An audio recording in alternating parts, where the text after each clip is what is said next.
এই যে স্বাধীনতা এনেছি, পরিবর্তন অনেকের হয় নাই। এখনো ঘুষখোর, দুর্নীতিবাজ, চোরা কারবারি, মুনাফাখোরি বাংলার দুঃখী মানুষের জীবনকে অতিষ্ঠ করে তুলেছে। দীর্ঘ 3 বছর পর্যন্ত এদের আমি অনুরোধ করেছি, আবেদন করেছি, হুমকি দিয়েছি, ছোড়া নাহি শোনে ধর্মের কাহিনী। কিন্তু আর না, বাংলার মানুষের জন্য জীবনের যৌবন আমি কারাগারে কাটিয়ে দিয়েছি। এ মানুষের দুঃখ দেখলে আমি পাগল হয়ে যাই। কাল যখন আমি আসতেছিলাম ঢাকা থেকে, এত দুঃখের মধ্যে না খেয়ে কষ্ট পেয়েছে, গায়ে কাপড় নাই, কত অসুবিধার মধ্যে বাস করতেছে। হাজার হাজার লক্ষ লক্ষ লোক দুপাশে দাঁড়িয়ে আছে আমাকে দেখবার জন্য। আমি মাঝে মাঝে প্রশ্ন করি, তোমরা আমাকে এত ভালোবাসো কেন? কিন্তু সেই দুঃখী মানুষ দিন ভরে পরিশ্রম করে, তাদের গায়ে কাপড় নাই, তাদের পেটে খাবার নাই, তাদের বাসস্থানে বন্দোবস্ত নাই, লক্ষ লক্ষ বেকার। পাকিস্তানিরা সর্বস্ব লুট করে নিয়ে গেছে, কাগজ ছাড়া আমার কাছে জন্য কিছু রেখে যায় নাই, বিদেশ থেকে ভিক্ষা করে আমাকে আনতে হয়। আর এই চোরের দল আমার দুঃখী মানুষের সর্বনাশ করে বা লুটতরাজ করে খায়। আমি শুধু এমার্জেন্সি দেই নাই, এবার আমি প্রতিজ্ঞা করেছি, যদি 25 বছর এই পাকিস্তানি জালেমদের মধ্যে জিন্না থেকে আরম্ভ করে গোলাম মোহাম্মদ, চৌধুরী মোহাম্মদ আলী, আইয়ুব খান, ভাইয়া খানের মধ্যে বুকের পর টান করে সংগ্রাম করে থাকতে পারি, আর আমার 30 লক্ষ লোকের জীবন দিয়ে স্বাধীনতা অর্জন করতে পারি, তাহলে পারবো না? নিশ্চয়ই ইনশাআল্লাহ পারবো। এই বাংলার মাটির থেকে এই দুর্নীতিবাজ, এই ঘুষখোর, এই মুনাফাখোরি, এই চোরাচালানকে নির্মূল করতে হবে। আমিও প্রতিজ্ঞা নিয়েছি, তোমরাও প্রতিজ্ঞা নাও, বাংলার জনগণ প্রতিজ্ঞা গ্রহণ করো। আর না, অসহ্য সীমা হারিয়ে ফেলেছি। এই জন্য জীবনের যৌবন নষ্ট করি নাই, এই জন্য শহীদরা রক্ত দিয়ে যায় নাই।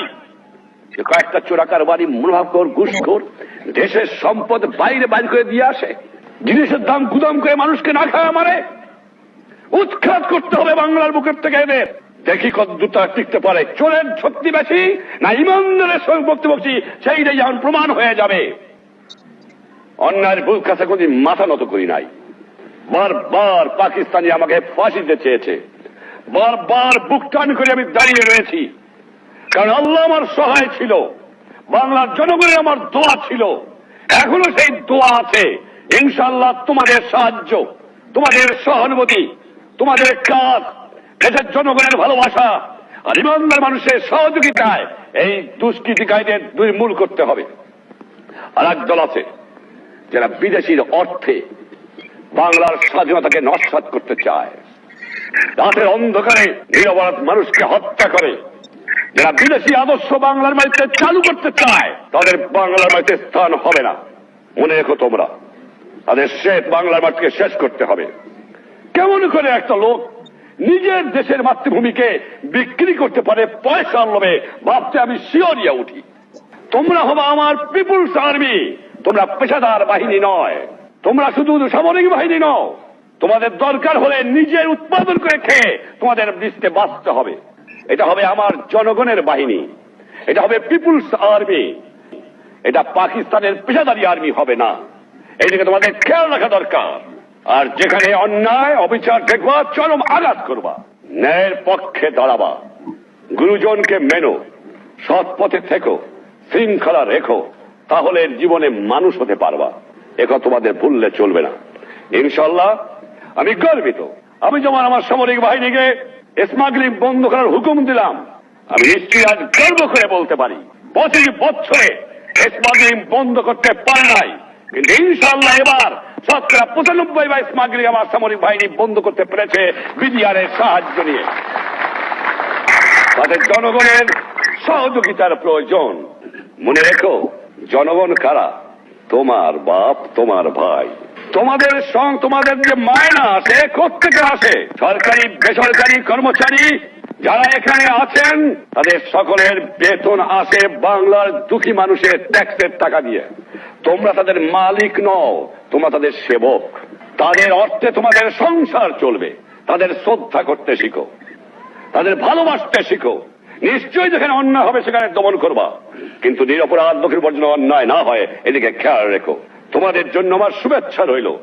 আজ তোমরা বুঝতে পারবা কি আমি জানি না, কিন্তু আমার মনে যে কি আনন্দ তোমাদের আমি ভাষায় প্রকাশ করতে পারবো না। কিন্তু আমি কোনদিন ভাবি নাই, যখন আমি আগরতলা বন্দী ছিলাম, যখন পাকিস্তানের মেওয়ালি জেলে বন্দী ছিলাম, আমি ভাবি নাই যে তোমাদের এভাবে প্যাড হবে, আমার বাংলাদেশ মিলিটারি একাডেমি হবে, এবং তা আমি দেখে যাব। এ জানতাম যে হবে, ইনশাল্লাহ হবে, এ বিশ্বাস আমার ছিল, কিন্তু দেখে যাব এ আমি ভাবি নাই। কিন্তু আল্লাহ আমাকে দেখাইছে। আরো দেখতে চাই, সে কি জানো, সোনার বাংলা দেখতে চাই। আরো দেখতে চাই কি জানো, দুঃখী মানুষের মুখে হাসি ফুটাতে চাই। আরো দেখতে চাই এদেশের দুঃখী মানুষ পেট করে ভাত খাক, গায়ে কাপড় পড়ুক, অত্যাচার অবিচার জুলুম বন্ধ হয়ে যাক, এইটি আমি দেখতে চাই। এই জন্য সকলের কাছে আমার আবেদন, আজ তোমাদের এই প্ল্যাটফর্ম থেকে সামরিক বাহিনী, বেসামরিক বাহিনী, জনগণ সকলকে আবেদন করব, সংঘবদ্ধ হয়ে এর বিরুদ্ধে সংগ্রাম করো আর দেশ গড়ার কাজে আত্মনিয়োগ করো। কাজ করবো না, পয়সা দাও। ফ্যাক্টরিতে কাজ করতে হবে, উৎপাদন বাড়াতে হবে, কলে কারখানায় কাম করতে হবে, উৎপাদন বাড়াতে হবে। কারণ লাফালে চলবে না, লাফানো আর আমি অ্যালাউ করবো না। 3 বছর করেছি, আয় নয়। কারণ দেশের সম্পদ বাড়ালে দেশের মানুষ বাঁচতে পারে না। তাই আজকে এই একাডেমি তোমাদের অনেক কষ্ট হয়েছে, আমি জানি, অনেক দুঃখের মধ্যে তোমাদের শিখতে হয়েছে, তোমাদের কমান্ডারদের বহু কষ্ট করে তোমাদের শেখাতে হয়েছে, অনেক অসুবিধা তোমাদের আছে, একদিনে হয় না। তোমরা যারা তোমার পুরানা এখানে সামরিক বাহিনীর লোকেরা আছে তাদের কাছে জিজ্ঞাসা করো যে 47 সালে বাংলাদেশে কি ছিল, সেই যুগে আমার টাকা দিয়ে পাকিস্তানি যে একাডেমি করেছিল তার অবস্থা 10 বছর পর্যন্ত কি ছিল। আমি নিশ্চয়ই আনন্দিত যে 3 বছরের মধ্যে কিছু কিছু বন্দোবস্ত আমি আমার সামরিক বাহিনীর জন্য করতে পেরেছি, সকলের জন্য করতে পেরেছি। অনেক দিন লাগে, একটা একাডেমি একদিনে গড়ে তোলে না, অনেক প্রয়োজন। ইনশাল্লাহ হবে, ভালোভাবে হবে, এমন হবে যে দুনিয়ার মানুষ দেখতে আসবে আমার একাডেমিকে, এই বিশ্বাস আমি রাখি। তোমাদের কাছে আমার শুভেচ্ছা রইল, আমার আদেশ তোমরা মনে রেখো, আমার স্নেহের আবেদন তোমরা মনে রেখো। আমি তোমাদের দোয়া করব, বাংলার জনগণ তোমাদের দোয়া করবে। তোমরা আমার ফার্স্ট ব্যাচ, তোমরা কাল থেকে সরকারি অফিসার হয়ে যাওয়া, তোমরা আদর্শ সৃষ্টি করো, যাতে তোমাদের যারা ফলো করে আসবে তারাও যেন আদর্শবান হয়।